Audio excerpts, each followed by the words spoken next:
Good morning, afternoon, evening, whenever you are watching this video, and welcome to the long-awaited B&M Invert ranking.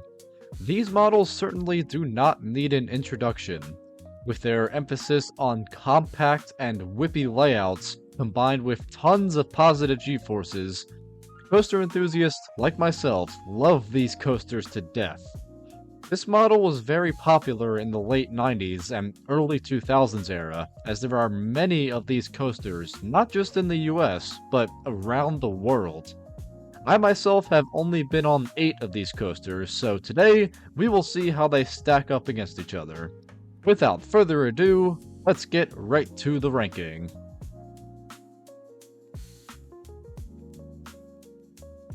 Kicking off our list at number 8 is going to be Batman the Ride at Six Flags Great Adventure. Seeing as this is my last place ranking, that just goes to show you the strength of this model. Don't get me wrong, there are still a few flaws with this one in particular, but overall this is still a great ride. What really makes this ride for me, and the Batman clones in general, is its tight and compact layout, which 9 times out of the 10, it's flying through its course. Of course, temperature does play a part in the speed that the train is moving, but even then it still has the potential to run fast in the cold if there is at least half a train.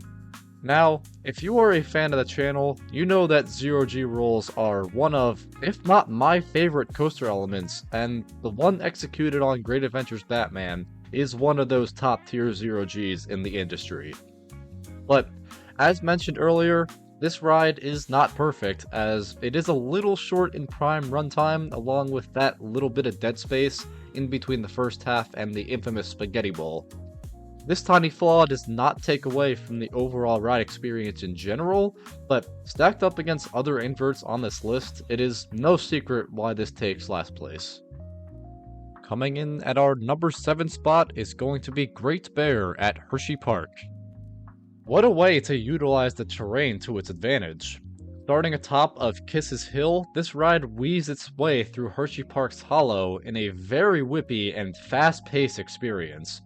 All of the main elements on Great Bear are standouts on their own, and quite possibly features one of the best zero-G rolls on an invert period. We also cannot forget that corkscrew finale that comes out of nowhere if you aren't expecting it as a first-time rider. Now, you're probably wondering why this ride is ranked so low if I'm giving it all this praise. Well, that's where the flaws come in. Great Bear suffers from the same issue as many inverts do, and that is its lackluster second half. While the first half is amazing with the back-to-back elements of the vertical loop, Immelman, and of course that zero-G roll, after that there is a good amount of dead space before the surprise corkscrew finale and the brake run. It is also a tad short in terms of prime runtime in my opinion. Not including the first helix off the lift hill, the total runtime from first drop to brake run clocks in at just under 40 seconds. While that may be average in relation to other coasters, I just don't think the 4 main elements make up for most of the dead space that occurs during this ride. Overall, a really good invert for what it is, but it's just held back by its second half. At number 6, we have Talon at Dorney Park. Being one of, if not my most ridden invert on this list, I can confidently say that I have seen Talon on its good and bad days.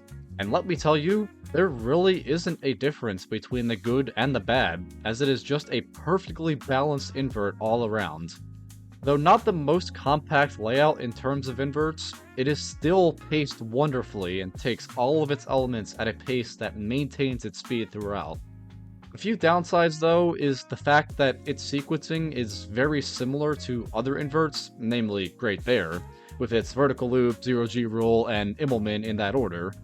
In addition, there is a tiny bit of dead space in the exact middle of the ride, but it immediately follows it up with a very unique element for an invert, a second drop. And let me say, this drop hits almost every single time I ride this, especially in my favorite seat, the back left.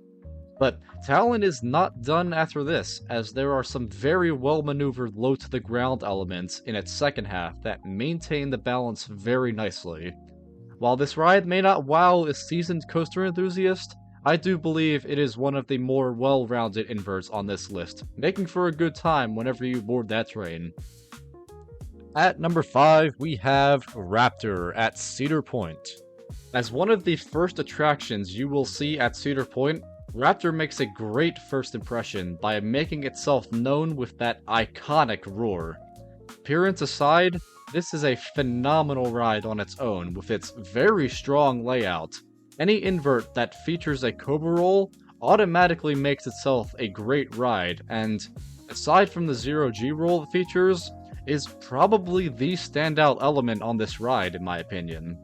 Now, if it were to keep that momentum into the mid-course, that would instantly put Raptor into the top 3 at least.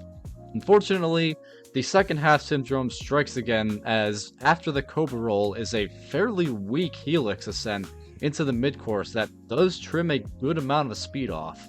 The spiral drop off the mid-course is decent on its own, don't get me wrong, but everything that follows does not really live up to that insane first half it set up. Aside from an average corkscrew or two, there really isn't much in the second half leading up to the brake run. Now, this isn't a jab at the second half completely, because that helix finale is easily up there with the Cobra roll as the standout moment of the ride. Positive Gs are something that inverts should embrace, and that is highlighted in Raptor's helix finale. But looking at the ride as a whole, it doesn't exactly live up to the strong start and finish it has. Great ride, but much like Great Bear, is held back by its weak second half. Screeching in at number 4 is Banshee at Kings Island. Probably the most unique invert on this list, Banshee takes the rules of inverts and completely flips them upside down. There as one of the tallest inverts in the world, and standing alone as the fastest, there is no doubt that Banshee would rank high on this list. What really makes Banshee stand out from the rest is its first drop. If I had to guess, about 99% of inverts in the world have what is known as a pre-drop immediately after detaching from the lift hill. Banshee does not follow this tradition, as it goes right into the first drop off the lift hill, and that is why I love it so much.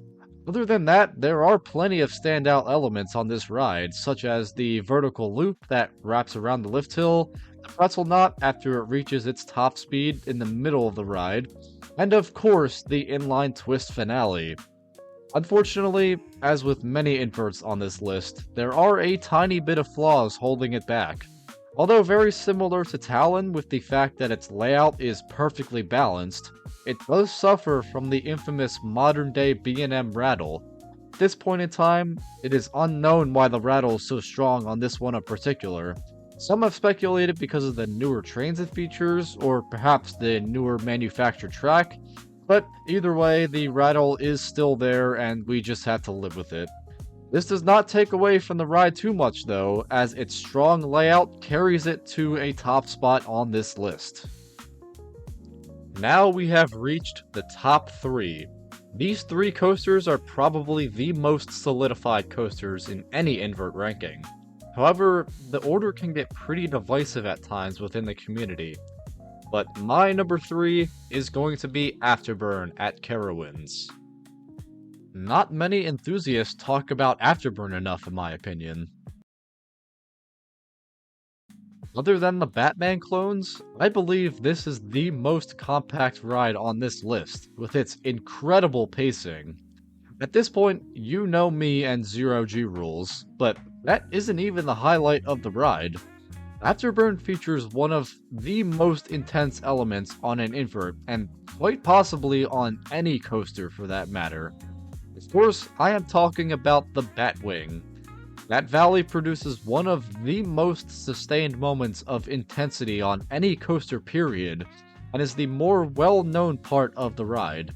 To give riders a break from the intensity, Afterburn then ascends into the weakest part of the ride, just to make it over the lift hill, but then immediately dives back down into the whippiest corkscrew featured on an invert to conclude the ride experience. While not the longest invert in the world, I still appreciate what it achieves in that short-ish ride experience, and always find myself wanting to ride again. I have thought long and hard about these next two coasters, but at the number 2 spot is Alpengeist at Busch Gardens, Williamsburg. If we are talking about intensity, Alpengeist must come up in conversation. Being the definitive tallest invert in the world, it uses this speed perfectly as it charges through all of its elements. I always find myself graying out in between the Immelman Valley and the vertical loop, and that isn't even the highlight of the first half. Keeping its speed, Alpengeist then ascends to, in my opinion, the best inversion on a coaster.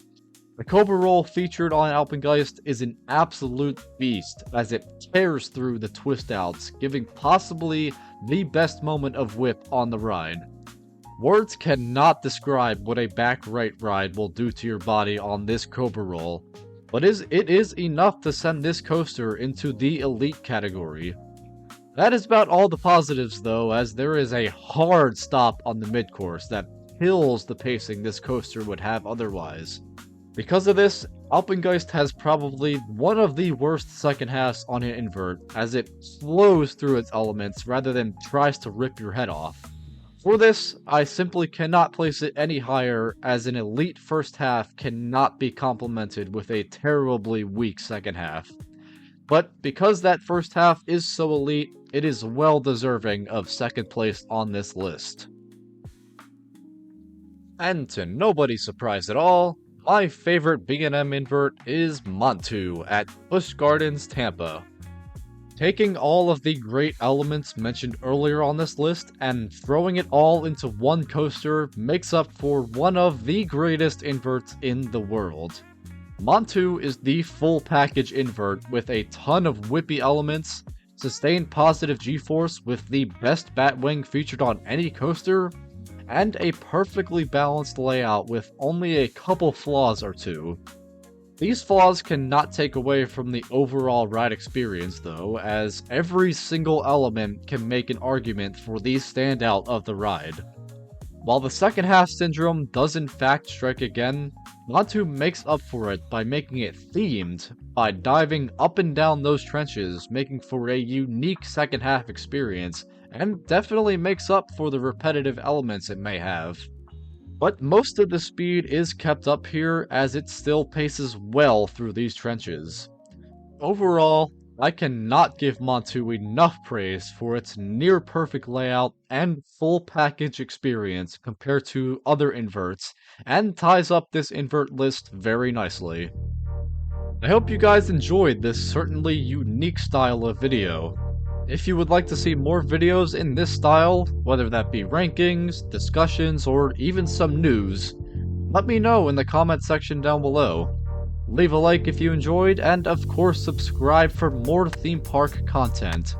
I am trying to expand my content library and want to hear from all of you what you would like to see in the coming months. But for now, that will conclude this video, and I will see you guys in the next one. Have a great day.